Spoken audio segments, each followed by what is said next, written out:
नमस्कार. आज आपण एका जबरदस्त रहस्याचा उलगडा करणार आहोत. विचार करा, संख्यांबद्दलची एक अगदी साधी कल्पना गणितातली मोठमोठी आणि प्राचीन कोडी कशी सोडवू शकते. चला, एका अशा मूलभूत सत्याचा शोध घेऊया जे संख्यांबद्दलची आपली समजच बदलून टाकेल.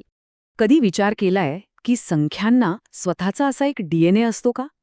म्हणजे जसं प्रत्येक सजीवाचं डीएनए वेगळं असतं, तसंच प्रत्येक संख्येचं काहीतरी मूलभूत आणि एकदम युनिक बांधकाम असू शकतं का?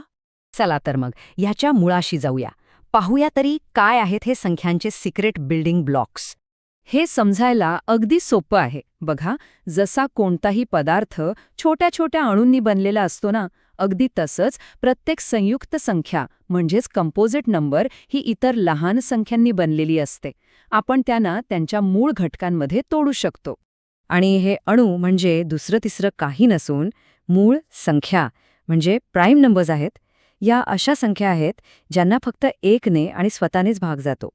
गंमत म्हणजे कोणतीही संयुक्त संख्या कितीही मोठी का असेना, ती अशा मूळ संख्यांच्या गुणाकारानेच तयार होते. आता संख्या बनवण्याच्या या प्रक्रियेला एक खास नाव आहे, एक नियम आहे, आणि तो म्हणजे अंकगणिताचा मूलभूत प्रमेय. ऐकायला मोठा वाटतंय, पण हे एकदम सोपं. हा प्रमेय काय सांगतो माहितीये? तो म्हणतो, कोणतीही संयुक्त संख्या घ्या, तिला तुम्ही मूळ संख्यांच्या गुणाकारात लिहू शकता. आणि सगळ्यात भारी गोष्ट म्हणजे हे जे अवयव आहेत ना, ते अद्वितीय असतात, म्हणजे युनिक. त्यांचा क्रम तुम्ही बदलू शकता, पण ते मूळ अवयव कधीच बदलणार नाहीत. प्रत्येक संख्येची ही रचना ठरलेली आणि एकमेव असते. यालाच आपण त्या संख्येचा प्राईम फिंगरप्रिंट म्हणू शकतो. मस्त आहे ना? जसे आपले फिंगरप्रिंट्स या जगात कोणाशीच मॅच होत नाहीत, तसंच प्रत्येक संख्येचा हा मूळ अवयवांचा सेट एकदम युनिक असतो. आणि हा जबरदस्त प्रमेय सिद्ध कोणी केला असेल तर ते होते महान गणितज्ञ कार्ल फ्रेडरिक गॉस. त्यांना तर गणितज्ञांचा राजकुमार असं म्हटलं जातं. त्यांचं या क्षेत्रातलं योगदान खरंच खूप मोठं आहे. बरं, थिओरी तर खूप झाली. आता बघूया की हा प्रमेय प्रत्यक्षात कामाला कसा येतो, म्हणजे याचं प्रॅक्टिकल ॲप्लिकेशन काय आहे. चला, एक छोटंसं कोडं सोडवूया. 4n म्हणजे 4चा कोणताही घात. अशी संख्या कधी शून्याने संपेल का? काय वाटतं? जरा विचार करा. याचं उत्तर आपल्या ह्याच प्रमेयात दडलंय. चला बघूया उत्तर कसं मिळतं. कोणतीही संख्या शून्याने संपण्यासाठी तिला 5ने भाग जाणं गरजेचं आहे, बरोबर? म्हणजेच तिच्या मूळ अवयवांमध्ये 5 हा अंक असायलाच हवा. आता आपण 4n चे अवयव पाहूया. 4n म्हणजे काय? तर 2चा वर्ग चा n वा भाग, म्हणजेच 2चा 2n. अरे, इथे तर फक्त 2 हाच एक मूळ अवयव आहे. आणि आपला प्रमेय काय सांगतो की हे अवयव युनिक आहेत, म्हणजे यात 5 कधीच कुठूनच येऊ शकत नाही. मग निष्कर्ष काय? अगदी बरोबर, 4n ही संख्या कधीही शून्याने संपू शकत नाही. या प्रमेयाचा अजून एक जबरदस्त उपयोग म्हणजे मसावी HCF आणि लसावी LCM काढणं. समजा आपल्याकडे 96 आणि 404 या दोन संख्या आहेत. यांचे मूळ अवयव काढले की मसावी लसावी काढणं अगदी सोपं होऊन जातं.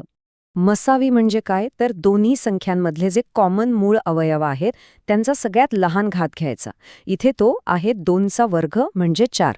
आणि लसावी म्हणजे प्रत्येक मूळ अवयवाचा सगळ्यात मोठा घात घेऊन त्यांचा गुणाकार करायचा, जो इथे 9996 येतो. पाहिलंत? एकदा का संख्येचा प्राईम फिंगरप्रिंट मिळाला की सगळं किती सोपं होतं. ठीक आहे, आता वेळ आली आहे एका मोठ्या रहस्याचा उलगडा करण्याची. एक असं कोडं ज्याने मोठमोठ्या गणितज्ञांना सुद्धा बुचकळ्यात टाकलं होतं. ते रहस्य आहे वर्गमुळात 2चं. पण हे सिद्ध करण्याआधी आपल्याला अजून एक छोट्या पण महत्वाच्या प्रमेयाची मदत घ्यावी लागेल. तो असं सांगतो की जर p ही एक मूळ संख्या असेल आणि ती a² ला भागू शकत असेल तर ती a ला सुद्धा भागू शकते. हा नियम लक्षात ठेवा, कारण तो पुढे खूप महत्वाचा ठरणार आहे. आपण इथे खास टेक्निक वापरणार आहोत. त्याला म्हणतात विरोधाभास पद्धतीने सिद्धता किंवा प्रूफ बाय कॉन्ट्रडिक्शन. यात आपण काय करतो, जे सिद्ध करायचंय त्याच्या नेमकं उलटं गृहीत धरतो आणि बघतो की पुढे काय होतं. चला तर सुरू करूया. स्टेप 1. आपण मानूया की वर्गमुळात 2 ही एक परिमेय संख्या आहे, म्हणजे तिला a/b अशा स्वरूपात लिहिता येतं. आणि इथे a आणि b मध्ये एक सोडून दुसरा कुठलाही कॉमन फॅक्टर नाही. स्टेप 2. आता दोन्ही बाजूंचा वर्ग करू. आपल्याला मिळेल 2b² = a². याचा अर्थ काय की a² हे 2ने विभाज्य आहे. आणि आपल्या आधीच्या प्रमेयानुसार जर a² ला 2ने भाग जातो तर a ला सुद्धा 2ने भाग गेलाच पाहिजे. स्टेप 3 म्हणजे आपण a = 2c असं लिहू शकतो. ही किंमत समीकरणात टाकली की आपल्याला मिळतं b² = 2c². अरे वा, याचा अर्थ तर b² ला सुद्धा 2ने भाग जातो आणि म्हणजेच b ला सुद्धा 2ने भाग जातो. आणि इथेच एक मोठा घोळ होतोय. एक असा विरोधाभास जो आपण नाकारूच शकत नाही. आता आठवा, आपण सुरुवातीला काय गृहीत धरलं होतं की ए आणि बी मध्ये कोणताही सामायिक अवयव नाही. पण आता आपल्या सिद्धतेतून काय दिसतंय की ए आणि बी या दोघांनाही 2ने भाग जातो. हा तर स्पष्ट विरोधाभास आहे. असं होऊच शकत नाही. हा विरोधाभास का निर्माण झाला? कारण आपली सुरुवातीची धारणा चुकीची होती. याचाच अर्थ वर्गमुळात 2 ही परिमेय संख्या नाही, ती एक अपरिमेय संख्या आहे. सिद्ध झालं. तर मग या सगळ्याचा अर्थ काय? हे प्राईम फिंगरप्रिंट्स इतके महत्वाचे का आहेत? बघा, संख्या कशा तयार होतात याबद्दलचा एक साधा वाटणारा प्रमेय प्रत्यक्षात गणिताचा एक भक्कम आधारस्तंभ ठरतो. आणि त्याच्यामुळेच आपण संख्या प्रणालीबद्दलची इतकी मोठी आणि गहन सत्य सिद्ध करू शकतो. आणि जाता जाता एक प्रश्न.